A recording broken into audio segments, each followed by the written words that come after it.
विधानसभा निवडणुकीचे निकाल आल्यावरती शिवसेना ठाकरे गटाने एक मोठा निर्णय घेतला।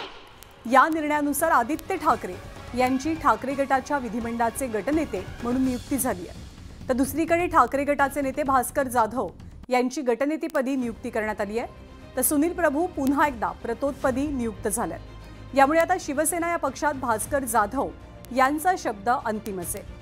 आदित्य ठाकरेंची विधानसभा गटनेतेपदी निवड व्हावी असं आपलं स्वतःचं मत होतं, मात्र पक्षाने दिलेली जबाबदारी आपण स्वीकारतोय अशी प्रतिक्रिया भास्कर जाधवांनी दिली आहे। तसंच राज्यात सरकार स्थापन झाल्यानंतर विधानसभा अध्यक्षांकडे विरोधी पक्षनेतेपद आम्हाला मिळावं अशी रितसर मागणी करू असंही जाधव म्हणतात।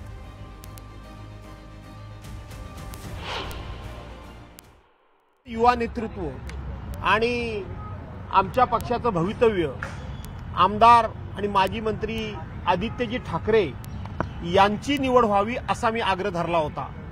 परंतु शेवटी आमचे पक्षप्रमुख या संपूर्ण सभेचे अध्यक्ष या नात्यानं त्यांनी सांगितलं, मी सांगतोय भास्कर जाधवांचीच निवड झालेली आहे किंवा भास्कर जाधवांचीच निवड व्हायला हवी असा त्यांनी आदेशच दिला। आणि म्हणून ज्या वेळेला पक्षप्रमुख अशा प्रकारचा आदेश देतात त्यावेळेला तो विनम्रपणे स्वीकारावा लागतो। अन्यथा आदित्य साहेब ठाकरे यांनी त्यांना ही जबाबदारी मिळावी असं माझं स्वतःचं मत होतं।